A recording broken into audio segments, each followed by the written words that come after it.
सध्या महाराष्ट्राच्या राजकारणामध्ये खूप काही मोठे उलथापालथ होत आहे आणि हे उलथापालथ होताना म्हणजे राजकारणामध्ये आरक्षण घुसवलेलं आपल्याला दिसत आहे।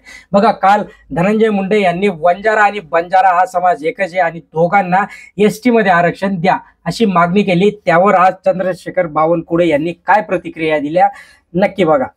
आहे आमच्या ओबीसी मंत्रालयाच्या माध्यमातून चालणाऱ्या योजना यांना शिष्यवृत्ती असेल किंवा इतर योजना असतील त्या सर्व त्याला कुठल्याही निधीमुळे त्या योजना बंद पडू नये। जवळपास शिष्यवृत्तीच्या सुद्धा मोठी थकबाकी या ठिकाणी आहे, ती पूर्ण करावी अशी या ठिकाणी चर्चा झाली आहे।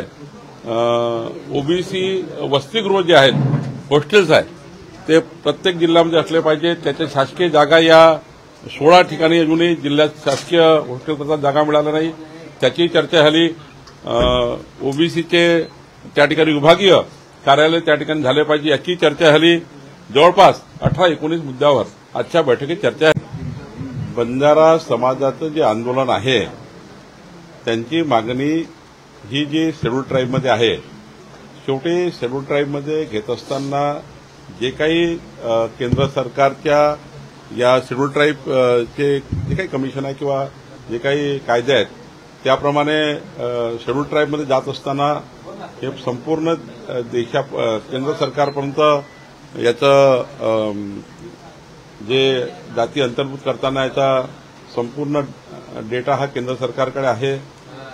राज्यांनी त्या ठिकाणी तशी काही शिफारस केली तरच त्या ठिकाणी केंद्र घेऊ शकतं, पण जे काही बंजारा समाजाचं आंदोलन आहे त्या आंदोलनकर्त्याही चर्चा मात्र आम्ही करू आणि त्या ठिकाणी त्यांची मागणी ऐकून घेऊ। तर त्यांच्या सांगण्याप्रमाणे की त्यांची मागणी योग्य आहे आणि ते होऊ पण शकतं, म्हणजे वंजारा आणि बंजारा समाजाला एसटी मध्ये आरक्षण मिळू शकतं, पण शेड्यूल ट्राईब मध्ये जात असताना त्याचा डाटा जो असतो तो केंद्र सरकारकडे आणि केंद्र सरकार आणि राज्य सरकार आपला डाटा देत असतं।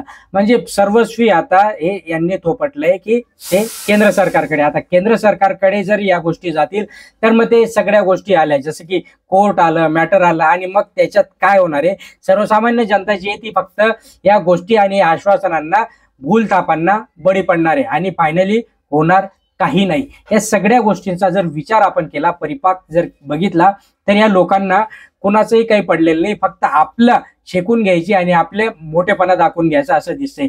धनंजय मुंडे जर एवढे दिवस बोलत होते की आम्ही वंजारा आणि बंजारा एकच समाज आहे, मग आम्हाला देखील एसटी मध्ये आरक्षण पाहिजे, मग एवढे दिवस तुम्ही मंत्री होता, एवढे दिवस तुम्ही मंत्रिमंडळात राहून आमदार होते, हे सगळ्या गोष्टी केल्या, मग त्यावेळेस तुम्हाला नाही समजलं का बंजारा समाजाचं वंजारा समाजाचं दुःख काय आहे, त्यावेळेस तुम्हाला नाही कळलं। आता या लोकांनी हैदराबाद गॅजेट लागू करायचं म्हटलं म्हणजे त्यावेळेसच तुम्हाला जाग आले की काय, की आता आपल्याला देखील इथे जायचंय, कारण की मीडियामध्ये फोकसमध्ये तुम्ही कुठं दिसत नाहीये, सध्या तुमची कुठं चर्चा होत नाही आणि या चर्चेमध्ये सामील होण्यासाठी आपण कुठेतरी लोकांच्या नजरेमध्ये राहण्यासाठी तुम्ही या गोष्टी करतायत का काय, असं जिथे दिसतंय।